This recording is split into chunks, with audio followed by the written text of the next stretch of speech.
હે મોટા પાછી લગ્નની સિઝન આવી ગઈ હવે આપણું કેમ લાગે ભેગું થાય કે નહીં થાય સાચી વાત છે એલા બધું આ તો વિચારવા દેવું છે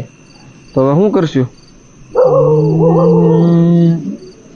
લે તું તો ચાલો ચાલ પ્રાર્થના કરી લેવી છે એમાં હા હા કરી લેવી હે ભગવાન આ વખતે તો મેળ પડી જાય ને નકર ભેગું નહીં થાય એલા હા મારા દાદા ચાલા એ પાતી માલ દીધી હવે મને નથી લાગતું આપણું કઈ ભેગું થાય કોઈ જોડી હોય તો કહેજો મારો ભાઈ હજુ છે વાંડો હે પૈણી ગયો જમા